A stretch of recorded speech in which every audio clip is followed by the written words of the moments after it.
Hello दोस्तों, स्वागत है आपका एक बार फिर से कूल टॉप 10 वीडियोस में। दोस्तों आज की वीडियो में हम बात करेंगे बीइंग ऋषि और हिमांशी के बारे में। दोस्तों इनके चैनल का नाम था द ग्लैम कपल। अब दोनों अलग हो चुके हैं। सबसे पहले बात करेंगे आखिर इनके डिवोर्स हुआ क्यों है, क्या वजह थी ऐसी कि दोनों ने यहाँ पे एक दूसरे से डिवोर्स ले लिया है। तो दोस्तों इनकी जो शुरुआत होती है साल 2022 में होती है।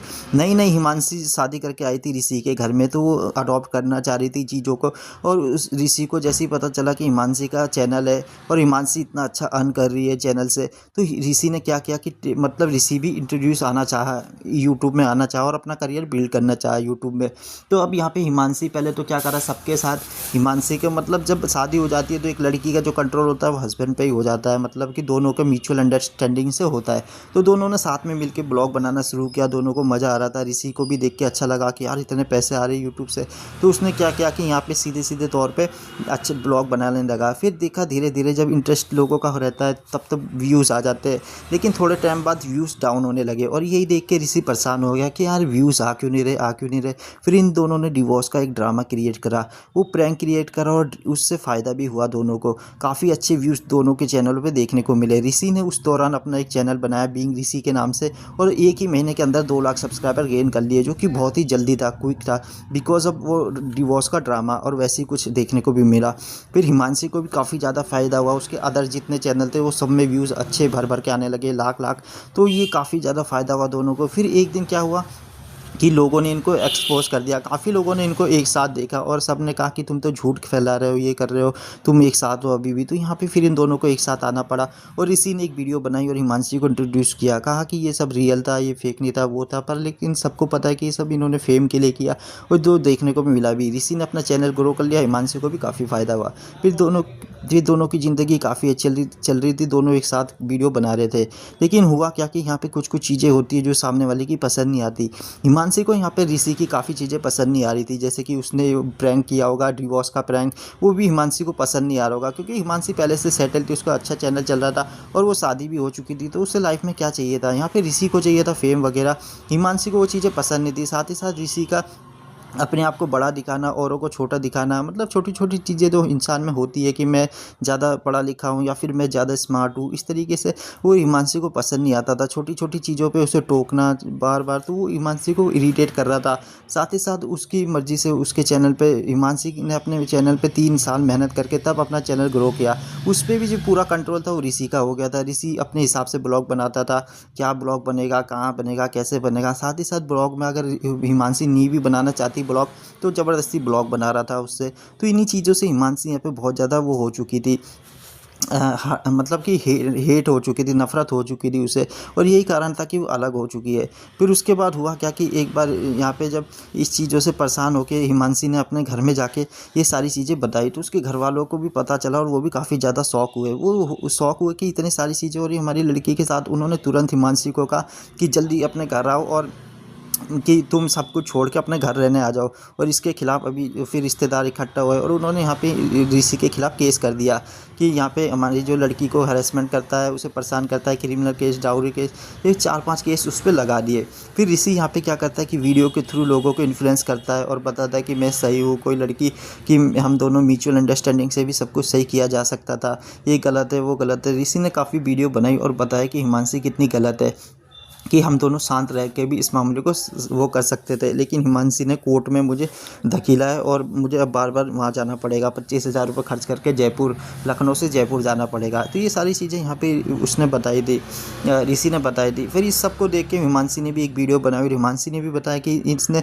अपनी तरफ की वीडियो तो, अपनी तरफ की साइड स्टोरी तो बता दी, लेकिन मेरी तरफ की बताई नहीं। एक तरफा सच आपको बता दिया, उसी सच में आप विश्वास कर रहे हो, और इसमें आपकी गलती नहीं है, क्योंकि ये है ही ऐसा, इन्फ्लुएंस इतनी आसानी से कर देता है लोगों को कि इसमें मैं भी फंस गई थी। तो यहाँ पे हिमांशी ने कहा कि ये जब बता रहा है कि हाँ मैंने इस पर केस किया, ठीक है कि हमारी लड़ाई हुई, ये हुआ, लेकिन उसने कहा कि ये हुआ क्यों, ये इसलिए हुआ कि मुझे उस घर में टॉर्चर करते थे, मैं उस घर में मॉनिटरी भी, फिजिकली भी पूरा सपोर्ट कर रही थी, और जैसे ये कह रहे थे वैसे अडॉप्ट होने की कोशिश भी कर रही थी। लेकिन उसके बाद भी मुझे ताने सुनने को मिलते थे। कोई रिश्तेदार आता था तो कहते थे तो पता नहीं कैसी लड़की हमारे घर में आ गई है, कि कैसी लड़की हमारे घर में आ गई, पागल का, कि मेंटल है, तो मेंटली डिस्टर्ब है। ये सारी बातें मुझे सुनने को मिलती थी। और ख़ासकर ऋषि तो यहाँ पे हिमांशी को काफ़ी ज़्यादा परेशानी हो रही थी उस घर में और उसे इस तरीके से चीज़ों से गुजरना पड़ रहा था। साथ ही साथ उसने ये भी बताया कि ऋषि यहाँ पे हर 6 महीने में एक फ़ॉरेन टूर करता था। आखिर वो फ़ॉरेन टूर जाता क्यों था? जब मेरी नई-नई शादी हुई तब तो वो एक बारी के लिए चलो उसने सोचा चलो ठीक है कोई बात नहीं कि मुझे थोड़ा स्पेस चाहिए, पर्सनल स्पेस चाहिए। तो उसने कहा चल ठीक है एक बार, लेकिन हर साल में 6 महीने में वो एक फ़ॉरेन टूर करने जाता था, वो भी 10-10 दिनों के लिए अकेले। तो भाई आखिर ये ऐसा क्यों करता था? साथ ही साथ यहाँ पे ऋषि ने एक और चीज़ की मांग करी थी कि ओपन मैरिज। ऋषि ये हिमांशी ने ये भी खुलासा किया कि ऋषि ओपन मैरिज करना चाहता था। मतलब कि ओपन मैरिज का मतलब आप समझ रहे हो कि वो किसी भी लड़की के साथ घूमे और कुछ भी करे, हिमांशी को कोई ऐतराज़ ना हो। तो ये मैरिज किस आधार पे ऋषि कह रहा था कि एक मैरिड कपल ऐसी बातें करता है? तो यहाँ पे हिमांशी को इतनी ज़्यादा परेशानियों का सामना करना पड़ा था। साथ ही साथ हिमांशी ने कहा कि वो अलग-अलग लड़कियों के साथ रिश्ते बनाता था, किसी लड़कियों के साथ रहता था। ये सारी चीज़ें यहाँ पे हिमांशी ने कहा ऋषि के बारे में। तो ऋषि ने भी बहुत सारी वीडियो बनाई थी, तब जाके हिमांशी ने ऋषि के खिलाफ ये सारी बातें करी। तो मतलब इनकी जो डिवोर्स की वजह है वो वजह है इनके साल 2022 में जो इन्होंने प्रैंक किया था, वो इनकी असल वजह थी डिवोर्स की। क्योंकि अगर जब आप एक ऐसा प्रैंक करते हो तो उसके बाद यहाँ पे डिवोर्स होना तो लाजमी है, क्योंकि ये प्रैंक ज़रूरत से ज़्यादा घिनौना था और ज़रूरत से ज़्यादा घटिया हरकत थी। क्योंकि अगर आपको फेम नाम ही चाहिए था तो आपको मेहनत करनी चाहिए थी, ये घटिया तरीके से नहीं करने था। अगर ऐसा करोगे तो वो एक ना एक दिन रियलिटी में ज़रूर बदलेगा और वही इनको भुगतना पड़ा और इसी का खामियाजा इसी को भुगतना पड़ा है। अब कौन इसमें सच बोल रहा है कौन झूठ बोल रहा है मैं कोई नहीं होता हूँ, ये सारा का सारा कोर्ट फैसला करेगा, तभी हम सबको रिजल्ट पता चलेगा। लेकिन मेरे अनुसार मेरे पॉइंट ऑफ व्यू जो थे वो मैंने आपके साथ शेयर करिए, खासकर जो इन दोनों ने बोला एक दूसरे के खिलाफ वो थे। ऋषि का कहना यहाँ पे ये था, ऋषि ने यहाँ पे एक वीडियो बनाई, ऋषि का कहना ये था कि हर मियाँ बीवी हर हस्बैंड वाइफ के बीच में लड़ाई होती है और हम दोनों के बीच में भी ऐसी लड़ाई हमें देखने को मिली। लेकिन दिक्कत तब होती है जब एक दिन उसके घर वाले कहते कि तू वापस आ जा, अपने घर आ जा, और उसके जो माँ बाप होते हिमांशी को उसके घर बुला लेते हैं और फिर रिश्तेदार आते हैं और जानते क्या हुआ। और फिर जब और रिश्तेदार आते तो माइंड इन्फ्लुएंस होता है और ऐसे हिमांशी का माइंड भी इन्फ्लुएंस हुआ और उनके जो रिश्तेदारों ने समझाया कि अरे इस पर केस करेंगे, तुम एक लड़की हो और तुम जीत जाओगे केस। तो फिर वो लॉयर पर जाते हैं और लॉयर कहते हैं अरे इसके खिलाफ तो ये केस है, तुम ये केस भी कर सकते हो, ये भी कर सकते हो, तुम एक लड़की हो, तुम ही केस जीतोगे। तो यहाँ पे ऋषि ने ये कहा था और ऋषि ने कहा कि तुम ही केस जीतोगी।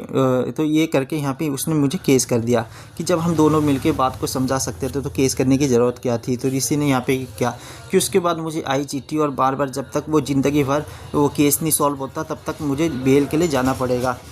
तो ये सारी बातें ऋषि ने अपनी वीडियो में बताई थी, चैनल पे एक वीडियो डाली थी उसमें कही थी। उसने कहा था ये जो केस है मैं जानता हूँ ये केस 8-8 10-10 साल चलता है और 8-8 10-10 साल तक हमें बेल के लिए जाना पड़ेगा। जब भी पुलिस वाले हमें बुलाएंगे तो तब तक हमें जाना पड़ेगा। तो ऋषि ने कहा था कि आप लोग ऐसी गलती मत करना, ये मत करना, ये सारी बातें बताई थी।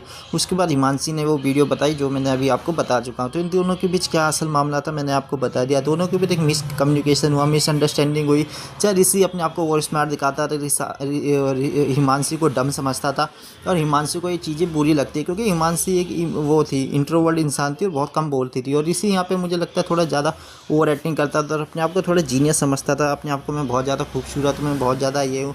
और यही जो हरकतें थी यहाँ पे हिमांशी को बिल्कुल भी पसंद नहीं आती थी, क्योंकि कोई भी इंसान अपने आप को ओवर एक्टिंग करेगा, सामने वाले को डम दिखाएगा कि तुम्हें कुछ नहीं पता, मैं ही हूँ जो स्मार्ट हूँ, हैंडसम हूँ। तो ये चीज़ें ऑफकोर्सली यहाँ पे ज़्यादा हर्ट तो करेगी हिमांशी को।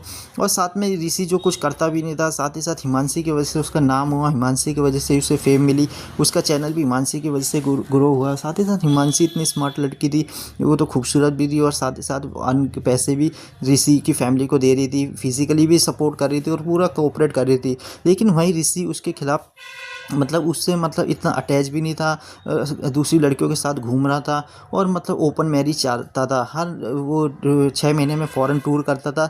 यही जो बातें थी हिमांशी को बहुत ज़्यादा खटकी। और ऐसे कोई भी फैमिली नहीं है, माँ बाप नहीं है जो अपने बच्चे को कहेंगे कि तू घर वापस आ जा। वो यही चाहेंगे कि हमारी जो लड़की है उसकी ज़िंदगी संवरे और जो कपल है मतलब शादी के बाद खुश रहे। तो इस जानबूझ के ये ऋषि की हरकतें जब पता चली होगी तभी उसके माँ बापों ने कहा होगा कि तू वापस आ जा।